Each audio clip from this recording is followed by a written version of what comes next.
Artificial intelligence is transforming how we work, but as technology evolves, one question remains.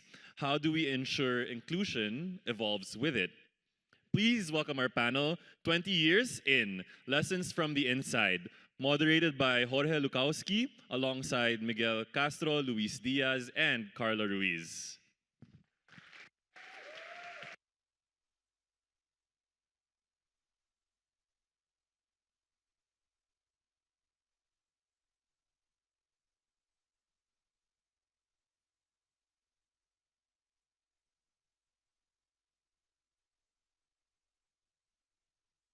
Jen, no? So thank you for sharing your story and your journey. So good afternoon, hola, hello, everyone. More than 2 decades ago, after Spain became one of the first countries in the world to pass marriage equality in 2005, many LGBT professionals still wondered where they could be visible at work without putting their career on risk. 20 years later, the corporate world has changed. Companies move from tolerance to active inclusion, but the challenges today is different and in many ways is harder. Globally, the real test is not longer writing good policies, it's applying the law in everyday life to curb the rise of hate speech and physical violence, especially in vulnerable regions, like, for example, Latin America that I'm coming from. Inside the corporate world, that translates into an urgent gap, extending diversity policies beyond large multinationals to small and medium-sized companies, which often lack the resources to train their people.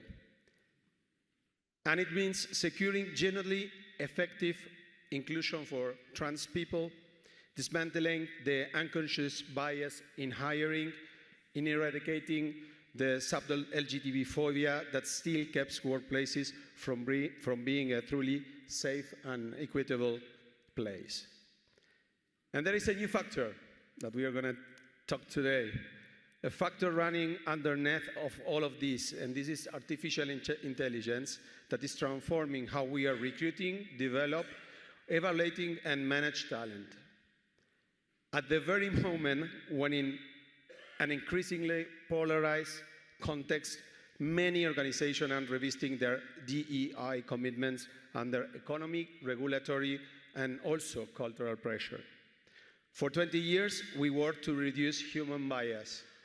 Today's challenge is to prevent those same bias from being learned, automated, and amplified by machines.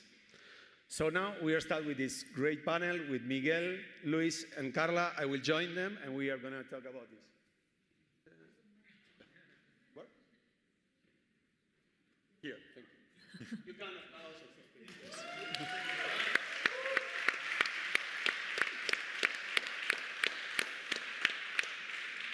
I would like to make the first question for the full panel, but always is a but.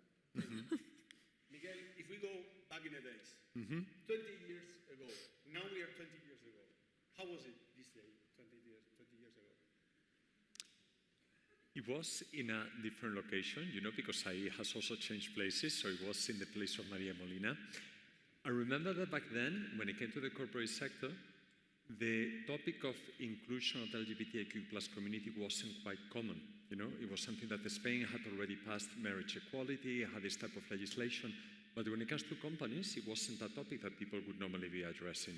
And it was through IE's leadership that at the time, through the IE Out and Allies Club, they decided to say, why don't we do, since now it's Europe Pride, why don't we do an event in which we can all be talking together? And that was the initial session that we had there. I was working as IP consultant at a partner company, C. Pablo in here, I was working at IBM at the time, and we were the first company that actually committed for the sponsoring of the event.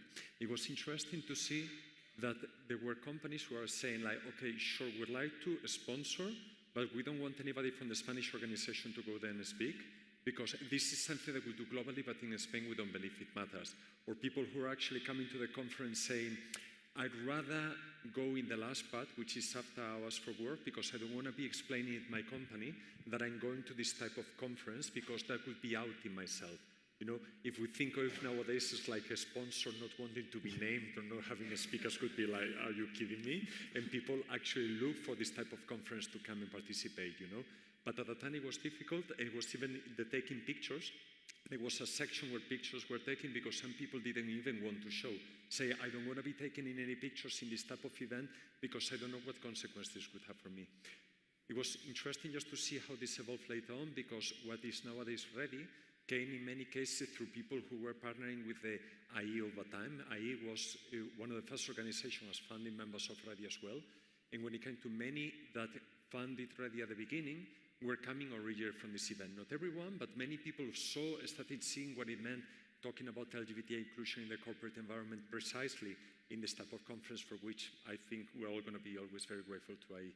You know, the Worldwide, 10 years later in 2017, was just before the founding of REDI, when we were signing then the agreements with the COE, with the Spanish Employers Organization. That was a huge milestone that we did after bringing the UN representative for LGBTI plus topics. I go like, wow, that time was a huge event for REDI. But I was thinking, not so long ago, 10 years ago, people were actually reluctant of coming to this type of companies, and the COE would have never thought of even signing this type of agreement. You know? And you told me another thing. How was the impact on the press at that time? Because it was something like that you would like to share with us also in the press. I remember, yes, because it was articles at the time about the IE coming out of the closet. I've made it to the media as well. It was a funny one. And it was the first time I remember from the people who were responsible at IE at the time, it was the first time like experiencing with social media, because again, it was 20 years ago, so it wasn't social media, but there were comments that you could write in the articles, and there were many people writing very nasty comments about it. You know, the type of comments that you would see were not particularly positive one. Nowadays, we would call them like Twitter or X trolls, and that's it. But at that time, it was like for the first time seeing people out loud commenting in such a negative way, you know, towards this article. It was something that was seen like, wow, what does it mean? But it was interesting to also see the positive remarks from many people saying, you know what, I'm really proud this happened. It was seeing the effect when it comes to the students that made a huge difference for IE since that time. You know, and for many companies to have a safe space when it comes to people addressing this topic from the diversity departments, from employee resource groups with the different leaders to say, like, I know that I can go at least to IE to talk about these topics and to have some thought leadership, you know? So it was quite cool. Thank you, Miguel. That's great what we are talking to, all of this information given to us today. So 20 years ago, what we achieved from these 20 years that we are running now? What we moved the needle, and what is under threat right now? Luis, Carla? Do you want me to start? Sure. Ladies first. Well, first of all, thank you for the opportunity and for being here, and thank you also, REDI and the EU University, because at the end, this type of spaces give us the opportunity to talk, to share, and it's amazing, because 20 years ago, we were not there. We cannot talk about this, we cannot have this amazing community to exactly behind this now.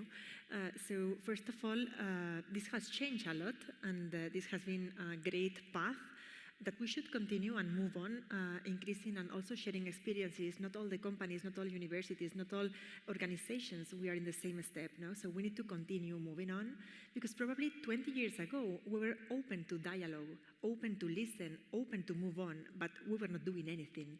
It was just about a dream or about talking about doing things, but not about doing. And thanks God, I think that we are now in a different step now. So I think we have the opportunity of speaking up, sharing experiences, and continue this path, because we are not in a 100% inclusive society now. So in my opinion, we are in the correct direction, but we should continue to move on. Thank you, Carla. Luis? Right. I guess I need to start with a disclaimer, because I spent most of my professional career at 2 organizations, 24 years at Accenture, the last 3 at WPP. And so these are both global companies that are ahead of the curve in terms of inclusion and diversity, right? So I acknowledge that my own personal experience is not everybody's experience, right?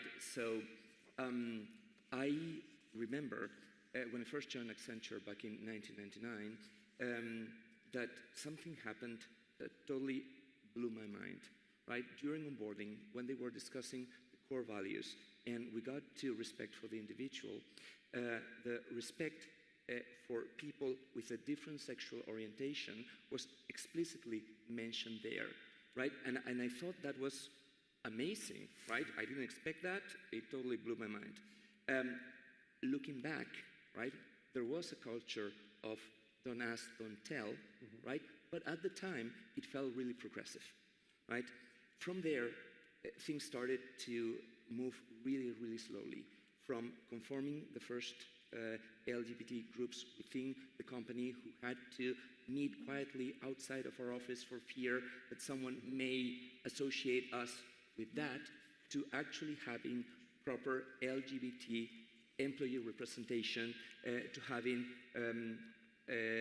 leaders, inclusive policies, etc., to the point where the company not only accepted, not only provided a safe space, but also encouraged people to bring their own self to work, because they acknowledged that that had an impact on business, etc. Right?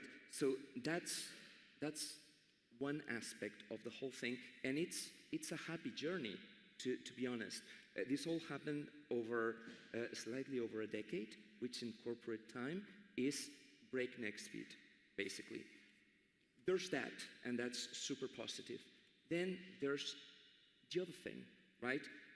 Where, as it was mentioned during the introduction, some companies, most companies, seem to be backing down in terms of their support for diversity, inclusion, etc. And sometimes companies are now becoming the ultimate closet for LGBT employees, which is something I never thought I'd have to witness. And it's a reminder that rights are not just conquered and won, they need to be defended as well. So following that, the DDA retreat, what you are talking, how you handle that in an industry that is so regulated, that the AstraZeneca industry, that is the pharmacy and life sciences. So how you are handling what Luis is saying was saying before? I think that at the end, probably because it's a really regulated industry, do the correct thing is our main value. And the way that as a company are presenting diversity and inclusion is do the correct thing. So what we want to do with our employees is to give them the space for being themselves without taking care about sexual orientation, about gender, about religion, about any type of diversity. Because we want to create really psychological safety spaces where each one could talk about anything about how they are feeling or not feeling. And this is starting also with leadership. And this is something that happens when it's part of the DNA of a company. We are not talking about external market. We are talking about we as a company, how we want to present to the society and to our employees.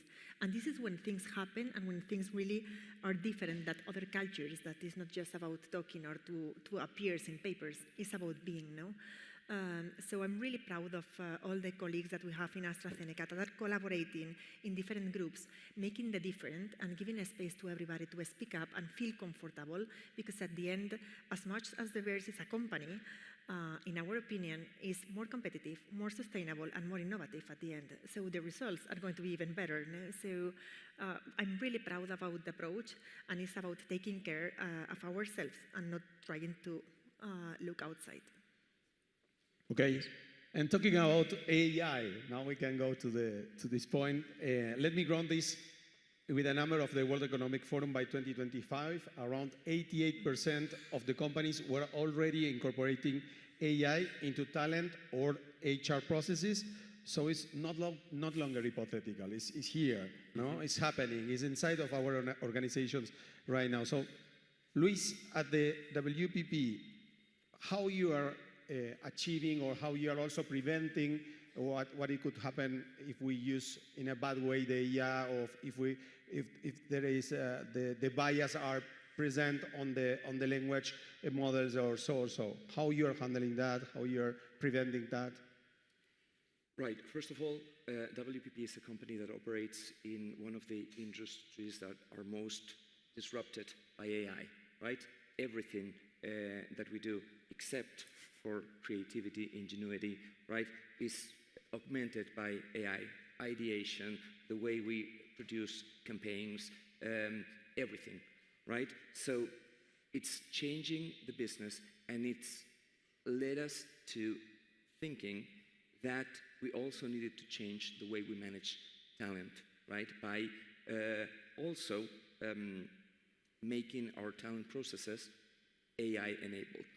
And you know, it's a huge leap from our starting point, right, to that.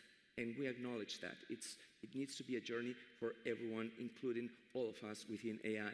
So one of the things that we're doing, other than revisiting all the talent management processes, looking for ways to include AI capabilities that improve the way we work, that eliminates or tries to prevent, right, to the best of the technology's possibilities, bias, right, to be more efficient, etc. One of the ways we are pushing ourselves is by creating a certain, not only ability to operate in this new model, but also sensitivity about things that matter, right? Where the answer may not be in the technology itself, but rather how we use that particular technology, right? So inclusion and diversity are pretty much core at the way we are doing this transformation for HR. One of the things that we're doing that I think is pretty unique is rather than have our HR folks around the world learn AI through traditional learning, we're enabling new spaces where learning happens very much like the learning you get at hospitals, where people learn from one another, from actual experience, from their own mistakes, etc. We encourage these spaces to learn. We are creating communities that have a responsibility to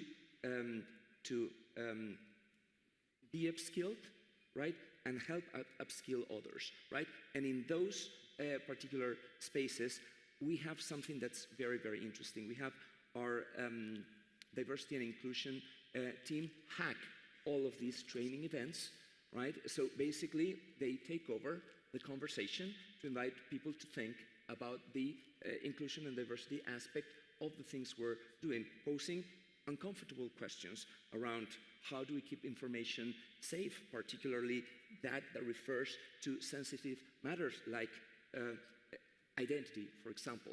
How do you prevent bias? How do you make sure that your culture, right, your AI augmented culture doesn't replicate the biases of the past, doesn't promote a leadership vision that aligns to an outdated standard where LGBT people, where women, where neurodivergent folks are not represented, right? And that's pretty interesting, and the way that it's central and not just a section and the end, and oh, by the way, there's the diversity angle. No. This is central to the conversation. It's embedded in the lens of the process. So we're hacking the learning so that we can hack the processes. That's great. I love that word, hacking the process. That's perfect. So, Miguel, following what Luis was saying, this year GLAAD warned about that the impact of the digital platforms stepping back from the content moderation and hate speech control, right? So, and about how the algorithms can now amplify and automate the LGBT phobia. So how we can make to avoid the possibility of that what is happening in the social side is breaking the wall and going to our organizations, and which is the responsibility for a company as SIP, that is a technological company, which is the accountability and the responsibility that this kind of company has, and which is the best practices that you are developing to try to prevent this, what is happening in the social media every day. It's a it's a fascinating area to work in. You know, it's one of my favorite responsibilities now because it's so interesting and everything that we're seeing developing, and still the values remain the same. Carla was making the reference about including everybody, equal opportunities, etc. But now with AI, the context is changing a lot. And that's why regulation, recommendations seem to also be evolving. One of the good things of living in the European Union is that sometimes when it comes to regulating important topics, it happens quite fast. And now with the EU AI Act, it's actually quite good, the type of responsibility that is passed to pretty much everyone. You know, if you have a technology solution, you're responsible as a vendor to ensure that this is compliance with ethical principles and legislation. If you are going to be using that type of technology, you know, giving it to your employees, it's also your responsibility as well. So we, as a technology vendor that is also using our own technology and other third-party products, for us, it's really critical to ensure that whenever we are going to be releasing something to market or using it ourselves, that it follows the AI ethics policies that we have within the company, which we were the first European company to actually have one of those, you know, and that's something that right now it's so embedded in our processes. The idea that is always behind is to say, assessing the risk of what you're doing, and the risk is defined pretty much as, can this have negative impact on people? When it comes to HR processes, what Luis was explaining as well, any HR process cannot have a negative impact on people. At the same time, AI can help you achieve so much better results by using it correctly that it's an opportunity not to be missed. That's why the figures that you shared before, Jorge, as well, in terms of number of companies that are already embedding AI into talent management processes. To me, I have a role in the AI ethics steering committee within the company, and that one, what I love on that one is pretty much whenever we have a case being presented, is looking at it from the perspective about like, okay, for this particular business process, where can bias show up, and thinking about potential bias for the different communities. And the beautiful thing of having such a large diversity and inclusion community within the company and relying also on the work with the different ERGs is to say, okay, in these cases, what could go wrong? Because there's some areas that could be a control high risk to begin with already. You know, it's like, okay, even if it's a HR process, the risk is very limited. There's other things which you go, careful. You know, there could be scenarios in here to play a role. To me, my favorite one is when it comes to, for example, the recruitment process. There was a case that became quite famous years ago. There was the one from Amazon, because they developed a platform that they tested it and they realized that was favoring men instead of women for technical positions. For the record, from what I understand from the media, Amazon did what they had to do. They tested the solution, they understood the pattern, and they never used the solution, you know, because it's always like escalation, it's like they did what they had to do, you know. So to me, it's actually positive news. They actually did the testing before actually using it. At the same time, even in recruitment processes, if you give control to the candidates to see like how your skills are going to be identified, if you as a candidate are able to see how you're going to be understood by the tool, what type of information you're presenting about yourself, that maybe it should be better presented in another way, that the type of skills that you are fulfilling, that it's something that becomes more visible to a recruiter, that is going to be able to oversee all the results and actually make the decision, but instead of reading thousands of applications, that is going to be able to easily skim through them. To me, there's lots of possibilities in there. It's just a matter of ensuring that the potential negative effect doesn't come in the end into something that could be exclusionary behaviors. But again, that's the responsibility that every company has to do, either by implementing this type of technology or when you're releasing to the market. So whatever happens to the social media content not being moderated and so on, we'll see how this evolves in the market. I would be very concerned if I would be working for a company having that type of behavior, because it would be like, this is an escalation about to happen because of the responsibility that you have operating in the European Union and in many other geographies in the world with legislation is being passed. So not only the escalation, also the speed, no? Yeah, because exactly. it's, yes. So now from another perspective, without the corporate hats, from a personal point of view, and we have 90 seconds for each. We are perfectly well with the time, so I'm happy about that. So from the personal level, what is in these 20 years, the journey that meant for you, for each of you, and what role has your own visibility played in your career?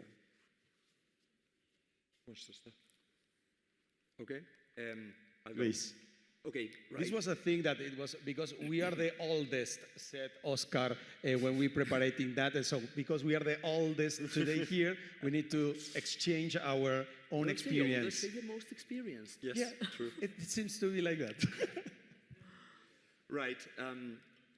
To me, being a gay man at work, right, is not a work thing, right? It's a matter of being the same person everywhere. When I made the conscious decision to come out, right, I knew it had to be everywhere. I had to come out to my family, to my friends, to my work colleagues, even to strangers, to the point that now I seem to start every introduction with, hey, I'm this and this and this, and by the way, I'm gay, right? And now that I've mastered that particular skill, right, I've moved on to telling everyone about ADHD, which is my my other diversity, right? So, but all jokes aside, looking back, I guess one of the things that makes me most proud is having been an early mover in many places, right? From coming out in my